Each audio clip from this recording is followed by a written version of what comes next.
नमस्कार। Government e market place में आपका स्वागत है। प्रोफाइल पूर्ण करने के लिए प्रीरिक्विजिट्स। यहाँ विभिन्न प्रकार के संगठनों के लिए पैन कार्ड का विवरण दिया गया है। प्रोप्राइटरशिप पैन का चौथा अक्षर P होना चाहिए यदि आप एक एकल स्वामित्व व्यवसाय रजिस्ट्रेशन कर रहे हैं। साझेदारी LLP पैन का चौथा अक्षर F होना चाहिए यदि आप एक फर्म रजिस्ट्रेशन कर रहे हैं। कंपनी पैन का चौथा अक्षर C होना चाहिए यदि आप एक निजी या सार्वजनिक लिमिटेड कंपनी रजिस्ट्रेशन कर रहे हैं।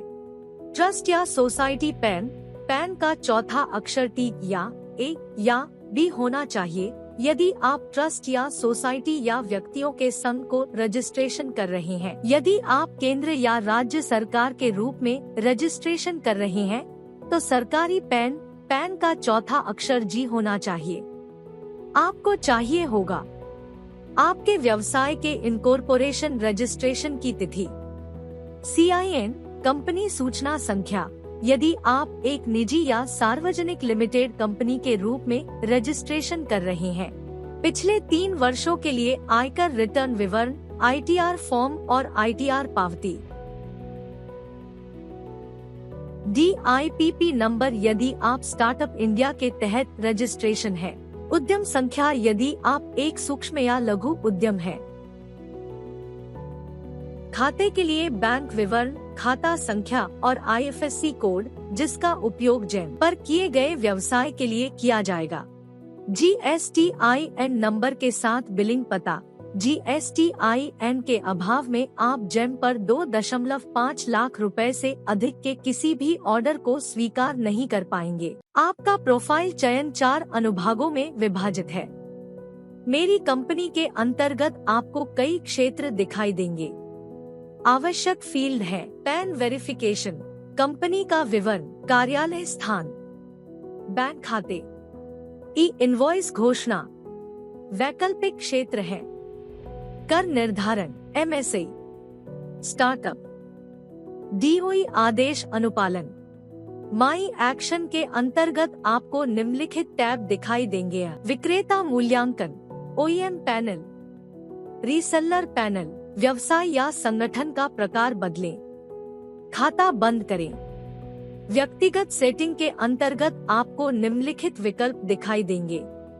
पासवर्ड बदले ईमेल, आधार अपडेट करें, आधार के साथ रजिस्ट्रेशन मामले में, मोबाइल अपडेट करें, पैन के साथ रजिस्ट्रेशन होने पर। मेरी टीम टैब के तहत आपको निम्न विकल्प दिखाई देगा। सेकेंडरी यूजर जोड़े, वैकल्पिक। jam.gov.in खोलें और लॉग इन पर क्लिक करें। यूजर ID, कैप्चा टेक्स्ट दर्ज करें और सबमिट पर क्लिक करें।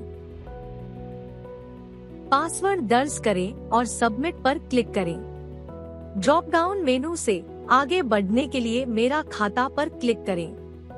यदि आप एकल मालिक व्यवसाय के रूप में रजिस्ट्रेशन कर रहे हैं, पैन का उपयोग करके रजिस्ट्रेशन पैन विवरण मेरी कंपनी अनुभाग में पैन वेरिफिकेशन में पहले से भरा जाएगा।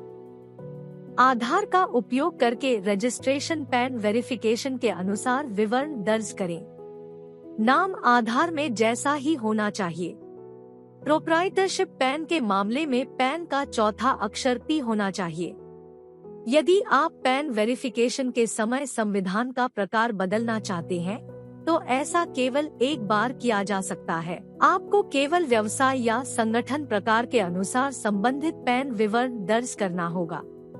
उदाहरण के लिए यदि आपने अपना खाता ट्रस्ट या सोसाइटी या व्यक्तियों के संघ के रूप में रजिस्ट्रेशन किया है और इसे फर्म में बदलना चाहते हैं तो पैन वेरिफिकेशन के समय अपने फर्म का पैन दर्ज करें।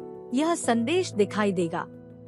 यदि आप आगे बढ़ते हैं तो आपके व्यवसाय या संगठन का प्रकार तदनुसार बदल जाएगा। वही किसी अन्य प्रकार के लिए किया जा सकता है। आगे बढ़ने के लिए यहाँ क्लिक करें। इनकॉर्पोरेशन की तिथि भरें। कृपया तिथि को ध्यान से भरें क्योंकि इसे केवल एक बार संपादित किया जा सकता है। आगे बढ़ने के लिए यहाँ क्लिक करें। यदि आपका व्यवसाय या संगठन प्रकार कंपनी है तो अतिरिक्त जानकारी की आवश्यकता है। CIN उपयोगकर्ता द्वारा CIN दर्ज करने के बाद व्यवसाय या संगठन का नाम, कंपनी का प्रकार, इनकॉर्पोरेशन की तिथि स्वचालित रूप से प्रदान किए गए CIN विवरण के अनुसार मैप की जाएगी। नोट, CIN को 90 दिनों के बाद पुनः वेरीफाई किया जा सकता है। आगे बढ़ने के लिए यहाँ क्लिक करें। आगे बढ़ने के लिए यहाँ क्लिक करें। लागू होने वाले विकल्पों का चयन करें। अगर आप स्टार्टअप हैं तो यहाँ पर क्लिक करें। यदि आप स्टार्टअप इंडिया के साथ रजिस्ट्रेशन है तो कृपया ये विवरण प्रदान करें। स्टार्टअप इंडिया से जुड़े मोबाइल नंबर के साथ अपना DIPP नंबर भरें। यदि आपने स्टार्टअप इंडिया में रजिस्ट्रेशन नहीं कराया है तो यहाँ क्लिक करें। आगे बढ़ने के लिए यहाँ क्लिक करें। यदि आप सूक्ष्म या लघु उद्यम के रूप में MSME के साथ रजिस्ट्रेशन है तो यहाँ पर क्लिक करें। अपना उद्यम नंबर और लिंक किया गया मोबाइल नंबर दर्ज करें और वेरीफाई करने के लिए यहाँ क्लिक करें। यदि आप बिड में भाग लेना चाहते हैं तो यहाँ पर क्लिक करें और जारी रखने के लिए सेव पर क्लिक करें। यदि इनकॉर्पोरेशन की तिथि 24 महीने से अधिक है और आप ITR रिकॉर्ड प्रदान नहीं करते हैं तो आप बिड में भाग नहीं ले पाएंगे। कार्यालय स्थान विवरण भरें। रजिस्ट्रेशन पता प्रदान करना अनिवार्य है। आप ड्रॉप डाउन मेनू से कार्यालय का प्रकार चुन सकते हैं। अपने बिलिंग पते की भी पुष्टि करें। पते के अपडेशन को प्रमाणित या मान्य करने के लिए ईमेल वेरिफिकेशन आवश्यक है। OTP प्राप्त करने के लिए यहाँ क्लिक करें। 30 लाख से अधिक मूल्य के ऑर्डर प्राप्त करने के लिए GSTIN आवश्यक है। नोट, GST प्रकार को केवल एक बार बदला जा सकता है। संरचना योजना से सामान्य करदाता। यदि आप GST के साथ रजिस्ट्रेशन है तो हाँ चुने और चुने कि क्या आप सामान्य करदाता या संरचना योजना के तहत रजिस्ट्रेशन है। GSTIN दर्ज करें और वेरीफाई करें। यदि आप GST के साथ रजिस्ट्रेशन नहीं है तो नहीं चुने और घोषणा के रूप में से सही विकल्प चुने। अंडरटेकिंग चुने और अपडेट एंड सेव पर क्लिक करें। आगे बढ़ने के लिए यहाँ क्लिक करें। कंपनियों और फर्मों को ITR रिकॉर्ड के अनुसार मुख्य व्यक्ति की जानकारी को वेरीफाई करना आवश्यक है।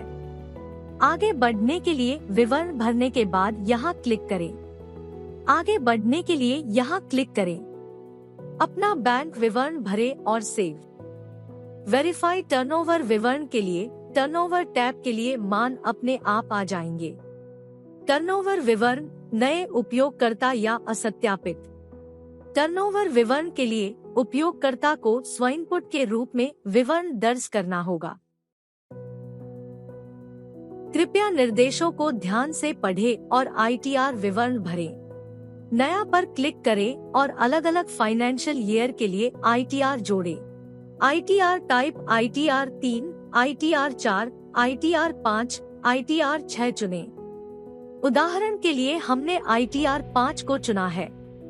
आगे बढ़ने के लिए यहाँ क्लिक करें। क्लॉज को सफलतापूर्वक पढ़ें और क्लॉज से सहमत हो। आपकी प्रोफाइल पूरी हो गई है। 100% पूरा होने पर माई एक्शन, मेरी टीम और व्यक्तिगत सेटिंग टैब सक्रिय हो जाते हैं। जिन विक्रेताओं को छूट नहीं है उन्हें विक्रेता मूल्यांकन के लिए आवेदन करने की आवश्यकता है। जिन विक्रेताओं को छूट दी गई है उन्हें विक्रेता असेसमेंट एग्जेम्पशन अनुरोध शुरू करना होगा। विक्रेता असेसमेंट एग्जेम्पशन अनुरोध पर आगे बढ़ने से पहले विक्रेताओं को छूट बनाने के लिए आवश्यक अनिवार्य दस्तावेज प्रदान करने होंगे। दस्तावेजों की सूची जैसा कि दिखाया गया है आकलन छूट दस्तावेज टैब में उपलब्ध होगी। आप यहाँ विक्रेता विवरण देख सकते हैं। खाते में कोई कैटलॉग अपलोड नहीं होने की स्थिति में ही खाता बंद किया जा सकता है। आप यहाँ उपयोगकर्ताओं की सूची की समीक्षा कर सकते हैं। आप सेकेंडरी यूजर जोड़ सकते हैं और यहाँ भूमिकाएं परिभाषित कर सकते हैं। अधिकतम 50 माध्यमिक उपयोगकर्ता जुड़े जा सकते हैं। आप सेकेंडरी यूजर के लिए एक से अधिक भूमिकाएं चुन सकते हैं। आगे बढ़ने के लिए उपयोगकर्ता जोड़े पर क्लिक करें। एक्टिवेशन लिंक सेकेंडरी यूजर के ईमेल पर भेजा जाएगा। एक बार जब वे खाते को सक्रिय कर देते हैं, तो उपयोगकर्ताओं की सूची उपयोगकर्ता सूची टैब में दिखाई देने लगेगी। धन्यवाद।